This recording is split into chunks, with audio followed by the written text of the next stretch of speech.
What is left? Beingness. That's it.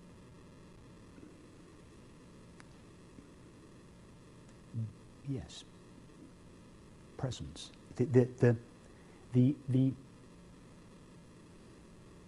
We have no doubt that it is something. There is experience.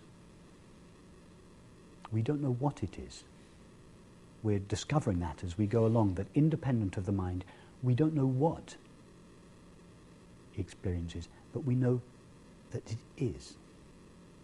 So we peel away the superimposition of thinking and perceiving, and we're left just with the isness of experience. Sat. Nama, Rupa. We go deeper in.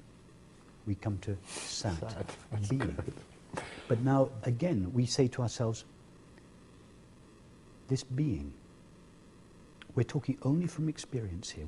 Everything we are saying is derived from this experience. Mm-hmm. Nothing, we're using concepts, but we're not referring to abstract concepts in order to derive this understanding. We're referring to experience and trying, with limited words, to express that. So we know, in this experience, we know that there is being. Something is. Now, in order to assert that, the isness of seeming things is known. Chit. Knowing. Consciousness. We could not know for sure, and we know for sure that there is being.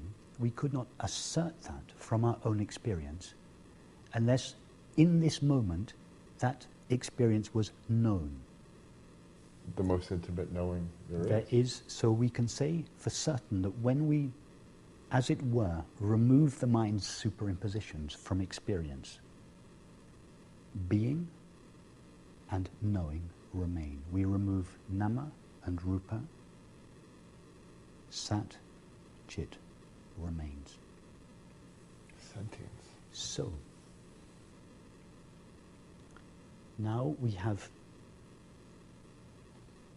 the isness of this experience.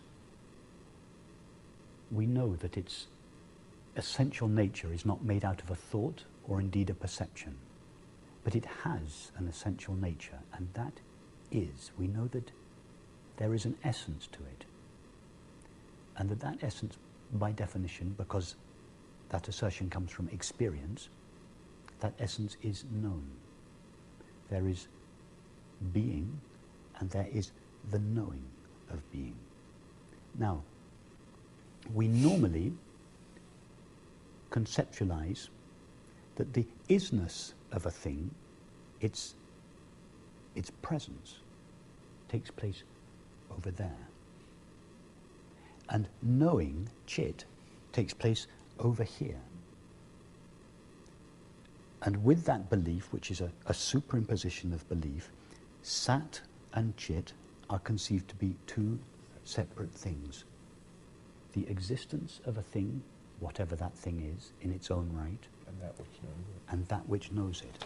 Now, we've already, at the beginning of this conversation, we've walked through the process of whether we know something, whether the apparent existence of the object is known by something separate from or other than.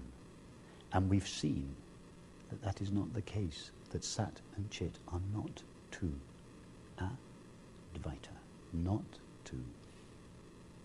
The being of a thing is its knowing.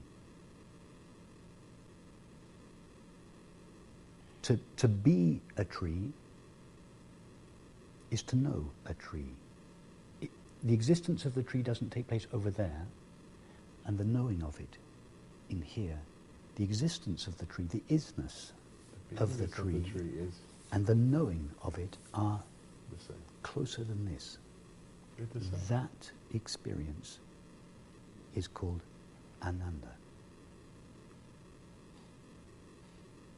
It can be translated as peace, happiness. In relation to a perception, it could be translated as beauty. The experience of beauty.